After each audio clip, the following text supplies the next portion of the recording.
I texted the family group chat, my son's operation is Thursday. I just need someone to watch my daughter, hoping for even a little support. His sister replied, LOL, we have plans, and his mom added, don't make this our problem. I didn't argue, I didn't beg. I just typed, my mistake, and went silent. They thought that was the end of it, like I'd handle everything alone as usual. But later that night, when his mom finally called the hospital, the surgeon told her something that made her voice shake. And in that moment, everything they thought didn't matter suddenly did. Alice Wickens had built her entire existence on a foundation of calendars, signed contracts, and ironclad backup plans. That was why the heavy, suffocating silence following her text message felt so hauntingly unreal. My son is having surgery this Thursday, she had typed with trembling fingers. I just need someone to stay with Ella for a few hours while I am at the hospital. She had sent the message at precisely 8:12 p.m. to the Mercer family group chat, standing in her kitchen while balancing a mug of forgotten, cold coffee and a daunting stack of medical insurance forms. Upstairs, her 9-year-old son, Brian, was already asleep, the rhythmic hum of a heart monitor on his nightstand serving as a constant, ticking reminder of the fragility of his life. In the living room, her 6-year-old daughter, Ella, was sprawled across the rug, humming to herself as she colored a horse with vibrant purple ears. Alice had long ago learned the hard way not to expect much from her ex-husband's family. Years of pride had kept her from asking for their help, and experience had taught her that their loyalty was as thin as paper. But this situation was different, desperate, and terrifying. Brian's surgery had been abruptly moved up after a series of frightening scans, and Alice's support system had crumbled at the worst possible moment. Her executive assistant was out of town, her nanny was dealing with a family crisis in rehab, and the only friend she truly trusted with her children was in Chicago for a funeral. She was backed into a corner, so she reached out to the only people left who shared her children's blood. At 8:13 p.m., Ben's sister, Trish, was the first to reply, LOL, we have plans. Alice stared at the glowing screen of her phone, her vision blurring as she tried to make sense of the words, convinced she must have misread them. Then, at 8:14 p.m., Ben's mother, Lorraine, added her own contribution to the digital thread, don't make this our problem. There it was. The rejection was clean, cold, and devastatingly public. There was no phone call to offer a soft landing, not even a lie dressed up as sympathy to spare her feelings. It was a casual dismissal, dropped into the chat like a dirty napkin discarded after a meal. Alice's thumb hovered over the keyboard, her heart hammering against her ribs. For a fleeting, wild second, she wanted to unleash everything she had swallowed over the last decade. She wanted to remind Trish about the tuition loan Alice had paid off when Ben begged her to help just this once. She wanted to throw it in Lorraine's face that she had quietly covered her rent when her casino debts had spiraled into collections. She thought of the countless weekends she had spent driving Brian and Ella across town just so their grandmother could feel included, only to find Lorraine too distracted by brunch with her church friends to even look up from her mimosa. Instead of burning the bridge, Alice took a deep breath and typed 2 final words, my mistake. She muted the chat, turned the phone face down on the counter, and tried to still her shaking hands. Mommy, Ella said, looking up from her coloring book on the floor. Why do you look mad with your mouth but sad with your eyes? Alice swallowed the lump in her throat and forced a smile. Because grown-ups are just weird sometimes, baby. Ella considered this for a moment before nodding solemnly. That's true. Alice let out a small laugh, but the sound was hollow and sharp with pain. She had not always been this woman, the one who could smile through a public humiliation while still remembering to sign every school permission slip on time. There had been a time, early in her marriage to Ben Mercer, when she believed that sheer effort and love could solve any problem. Back then, Ben had been the picture of charm, full of soft promises and a magnetism that drew people in. He used to tell Alice that her drive was the most incredible thing about her. You're going to own half this city one day, he'd whisper to her when she was 30, running her logistics. Start up out of a cramped, converted storage room with nothing but a folding desk and a printer that was constantly on the verge of death. She had believed him because she wanted to. In those early days, Wickens and Company was just Alice, 2 eager interns, and a borrowed laptop. She had a gift for building boutique logistics systems for luxury events and hospitality brands. She was more than just good, she was a force of nature. Alice could transform chaotic messes into seamless schedules, turn unreliable vendors into high-functioning teams, and hit impossible deadlines with polished, high-end results. Ben, however, was always between opportunities. He lived in a world of endless ideas: a craft bourbon bar, a fitness app, a men's grooming line, a podcast network. Alice had funded the first two ventures with her own hard-earned savings and listened patiently to every pitch that followed. But eventually, her patience turned into a deep, soul-aching fatigue, and that fatigue eventually sharpened into a cold clarity. Ben didn't actually want to build a business or a life. He wanted to be rescued, and he called it ambition. His family was an extension of that same rot. Lorraine Mercer had the practiced smile of a woman who knew how to make cruelty sound like genuine concern. "Oh, Alice, you're such a worker," she would say during the holidays, her thin red nails flashing as she sliced the ham. "I just hope all this business nonsense doesn't distract you from being a proper mother." Trish had inherited that same talent for freeloading, but she added a layer of unearned attitude. She borrowed designer dresses, money, and emotional labor the way normal people borrowed a cup of sugar. When Trish needed cash, she called Ben. When Ben had none, he came to Alice with a pained expression. "It's family, Alice," he would say, his voice thick with guilt-tripping. "Don't be so rigid." Rigid was the word they used as a weapon every time Alice refused to finance their latest self-inflicted emergency. She was called rigid when she refused to co-sign for Trish's new car. She was rigid when she asked Lorraine to repay a temporary loan that was now 18 months overdue. She was rigid when she finally noticed Ben was withdrawing significant amounts of money from their joint account to pay off his mother's credit cards behind her back. By the time Brian was born, Alice was shouldering the weight of her growing company, her failing marriage, and the consequences of everyone else's poor decisions. She might have stayed even then, out of a misplaced sense of duty, if Ben had shown even a flicker of being a decent father. But when Brian was 3, he was diagnosed with a congenital heart valve defect after Alice noticed he became exhausted far too easily on the playground. Ben missed the initial cardiology consultation because he was busy pitching to imaginary investors. He missed the follow-up appointment because he had already committed to a golf weekend. Most unforgivably, he missed Brian's very first procedure because he claimed the hospital environment made him feel anxious. Sitting beside the hospital crib afterward, listening to the rhythmic, mechanical beep of the monitors, Alice felt a wave of awful, chilling calm wash over her. She realized in that moment that she was already a single parent.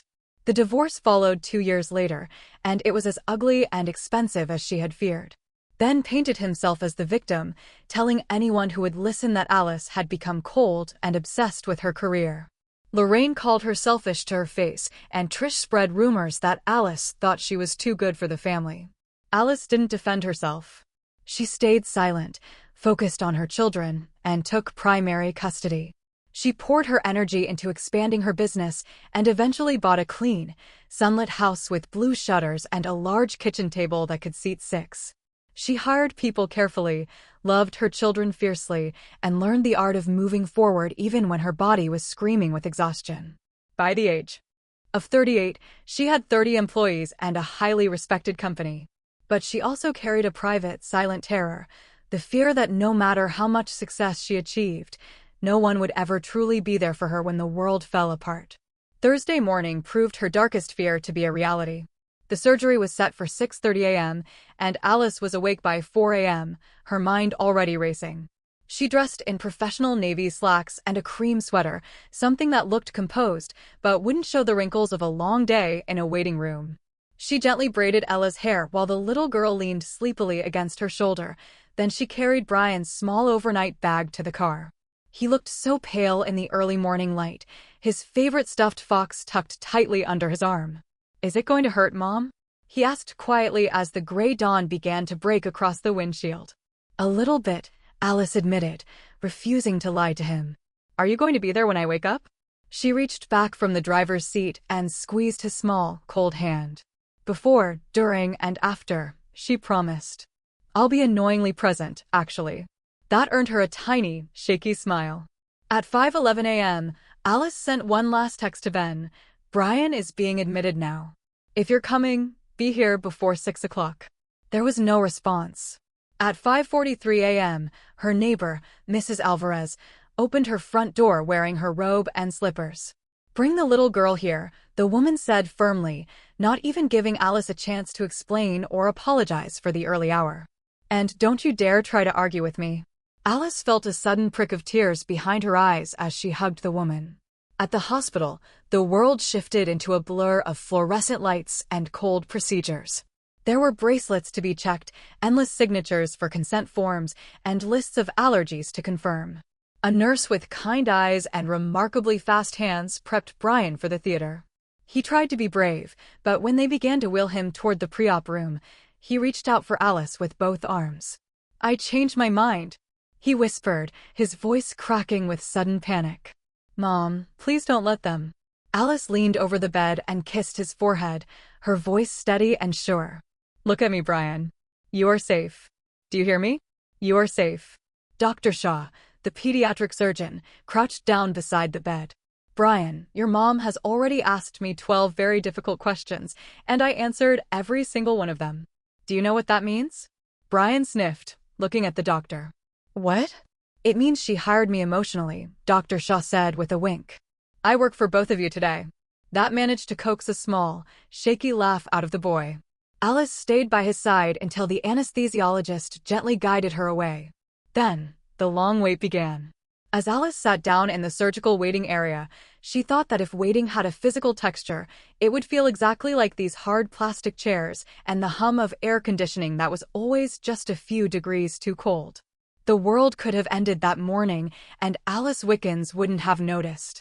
She sat in a surgical waiting room chair that felt as though it had been designed to be intentionally cold for human skin, a stark contrast to the boiling anxiety beneath her surface. Her phone buzzed relentlessly all morning with urgent work matters that she chose to ignore. One high-stakes client threatened to pull a massive contract because Alice had delegated a critical launch call to a subordinate. Another demanded a revised proposal by noon. Each time the screen lit up with a demand for her attention, she simply turned the device face down. Her son's chest was being opened by a team of surgeons at that very moment. The world of logistics and luxury contracts could survive her absence, or it could crumble. She didn't care. At 9:17 a.m., Ben finally texted. The message was a masterclass in emotional distance. "Can't make it. In Nashville.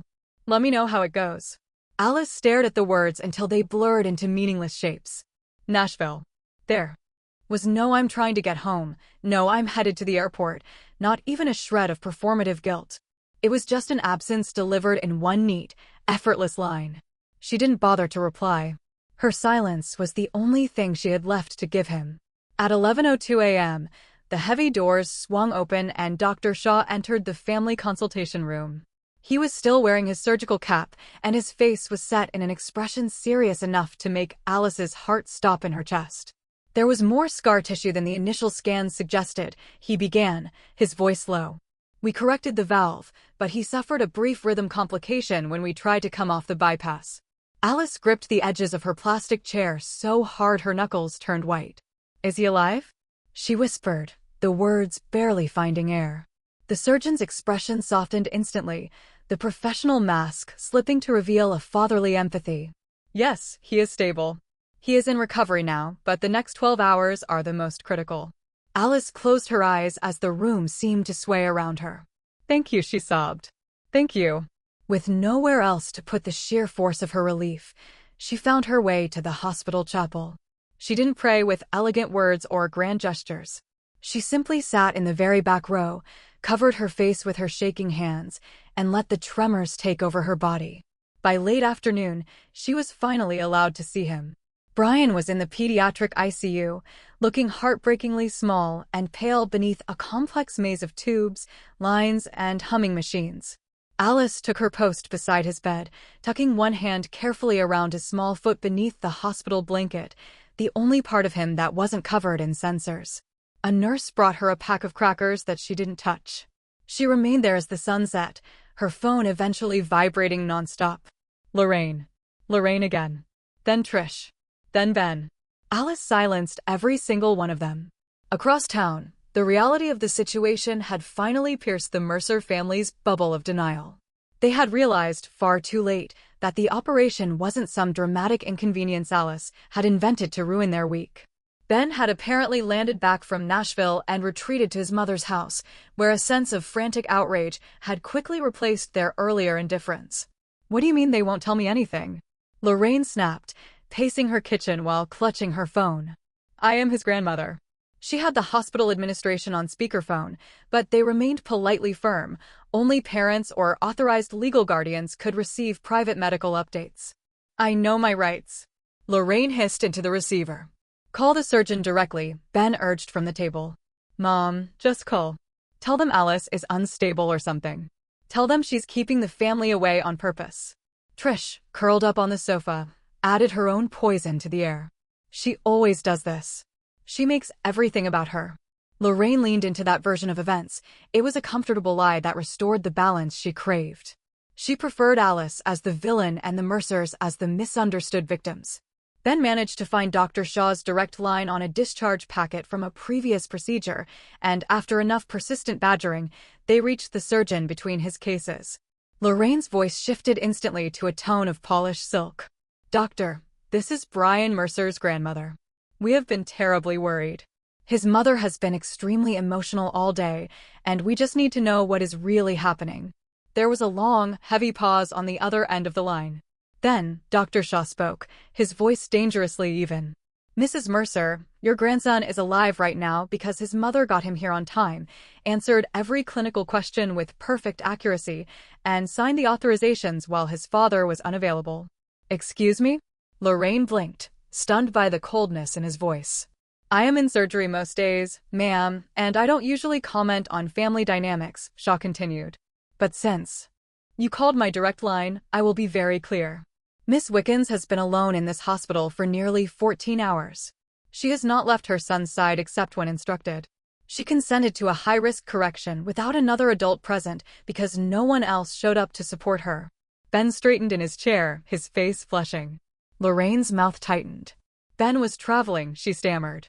Dr. Shaw cut through her excuse like a scalpel. "Your son did not answer repeated contact attempts before we made the first incision." The kitchen went deathly quiet. Then, the surgeon added the sentence that shattered their remaining pride. "And when we encountered a blood compatibility issue with the reserve units, Brian's mother donated her own blood without a second of hesitation. So, if you are calling to question her judgment, I suggest you take a very hard look at your own." No one spoke. Not Lorraine, not Trish, and certainly not Ben. The narrative they had carefully constructed for years, that Alice was hard, selfish, and controlling, collapsed under the weight of one undeniable truth. When their grandson needed them, Alice had literally bled for him while they were mocking her in a group chat. Lorraine ended the call, her fingers trembling. "She donated?" Ben asked, staring at his mother. Lorraine didn't answer. Trish swallowed hard, whispering "Mom." For the first time in her life, Lorraine Mercer looked her age. The glamour of her cruelty had faded. Ben grabbed his keys, standing up abruptly. "I'm going to the hospital." Lorraine moved faster than anyone expected, blocking the door. "No." Ben frowned, reaching for the handle. "Move, Mom." "No," she repeated, her voice cracking for the first time.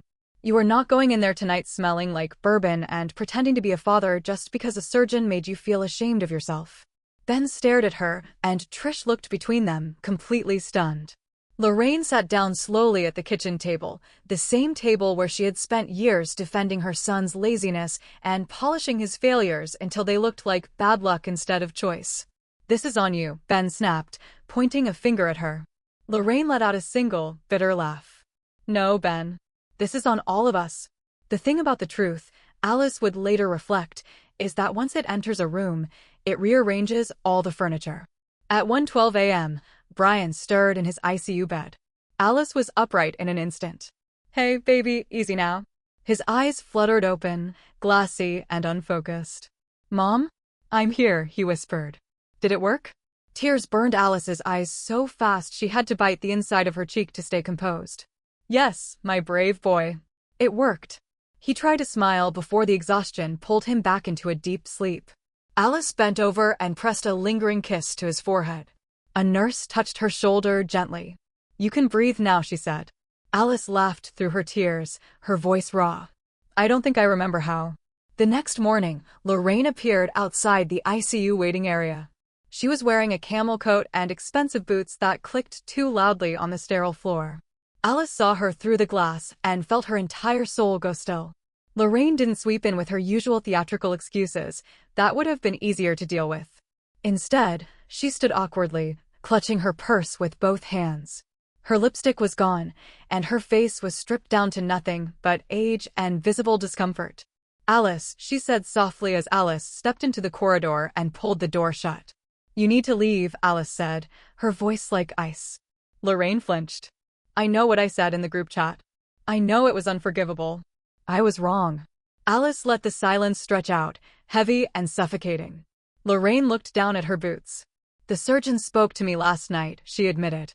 "I imagine that was unpleasant," Alice replied. "It was deserved." Lorraine looked up, her eyes filling with real tears, much to Alice's surprise. "I don't know how to fix what I've broken." "You don't," Alice agreed. The older woman inhaled shakily. "Then let me at least say this. I made it easy for Ben to become the kind of man who does not show up. I taught him that there would always be a softer landing than responsibility. And I punished you every single time you refused to cushion his fall. I called it family, Alice. But it was just cowardice." Alice had spent years of her life hungering for an apology. On her darkest nights, she had mentally rehearsed the scene where Lorraine finally admitted to a decade of manipulation, passive aggressiveness, and contempt. Now that the moment was actually happening, Alice was surprised to find that it didn't feel satisfying at all. It didn't feel like a victory, it just felt late. "Brian is resting," Alice said, her voice devoid of any warmth.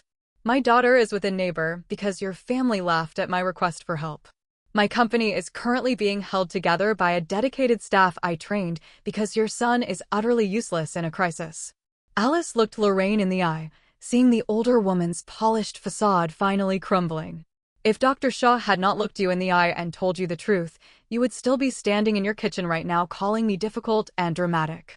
So no, Lorraine, this doesn't get fixed with a sudden moment of insight. This isn't something a conversation can heal." Lorraine nodded slowly, her expression heavy, as if she were finally accepting a long overdue sentence. "You're right," she whispered. As Alice turned to open the ICU door, she heard Lorraine's voice crack one last time. "Alice." She paused, looking back. Lorraine's chin was trembling. "Thank you for saving my grandson." Alice looked at her for a long, quiet moment, the fluorescent hospital lights highlighting the exhaustion on her own face. "I didn't save your grandson," Alice replied firmly. "I took care of my son. There is a massive difference." Then, she stepped back into the sanctuary of her son's room and let the door click shut. Brian came home 5 days later to a house that finally felt like a fortress. Mrs. Alvarez had quietly stocked Alice's fridge with enough food to last 2 weeks. Her office staff had successfully managed the client launch and sent a stunning arrangement of flowers to the hospital with a note signed by all 30 employees. "We followed your systems. Go be a mom." Ben sent a barrage of long, rambling messages that Alice didn't bother to answer. Trish sent a pathetic, short text claiming she didn't realize it was that serious, which Alice deleted instantly. Lorraine wrote a handwritten letter that sat on the kitchen counter for 3 weeks before Alice felt strong enough to open it. The letter wasn't dramatic. There were no requests for forgiveness and no attempts to defend her actions. It was simply an accounting of failures, with one line underlined twice. "You asked us for 4 hours, and we showed you exactly who we were." Alice tucked the letter into the back of a drawer and kept living. By spring, the world felt different. Brian's healthy color had returned, and Ella had finally stopped asking if hospitals could steal people's hearts by accident. Alice stopped checking her phone every night for emergencies that weren't coming. She hired a full-time household manager, not as a sign of weakness, but because she was done pretending that resilience meant doing everything alone. She also changed the custody order. Ben tried to fight it for exactly 2 weeks before the weight of his own history buried him. The documentation of missed medical appointments, unpaid support, and the Nashville trip made for what her lawyer called the cleanest modification she had ever filed. The court reduced Ben's time to supervised visitation until he could prove he had completed parenting and medical education requirements. Strangely, Lorraine complied with every boundary Alice set. She only sent birthday gifts after asking permission. She never showed up uninvited. When Alice stated that Brian's recovery period was a private matter, Lorraine accepted it without a fight. People can change, Alice supposed, but change did not erase a debt of that magnitude. One warm evening in June, Alice sat on her back porch watching Brian chase fireflies with Ella. Their laughter rose into the dusk, bright and careless. For the first time in years, Alice felt something more powerful than relief. She felt peace without needing anyone's permission. Her phone buzzed with a message from an unknown number. It was a note from Dr. Shaw's office, passed along after Brian's final post-op scan. He's doing beautifully. You did too. Alice looked at her children, at Brian running hard enough to make her both nervous and grateful, and at Ella yelling to the universe that she'd caught a firefly. She smiled because the family group chat had been right about one thing. It had been her mistake to ask for help, but not for the reason they thought. Her mistake was believing for even one more second that people who only loved her when she was useful would suddenly become kind when she was vulnerable. They wouldn't. But she would never make that mistake again. The experience had taught her a bitter but vital truth. Asking for help from the wrong people doesn't just fail. It answers a question you've been afraid to ask for years. Alice had given that family her money, her time, and the dignity of her silence. They had given her a laugh and a dismissal while her son's life was on the line. The hardest part wasn't forgiving people like that.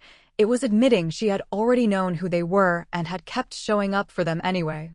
Some people will only love you the way a city loves its power grid, invisibly, ungratefully, and loudly the moment you stop working. Alice realized it was time to unplug. The ones worth keeping will always find you in the dark regardless.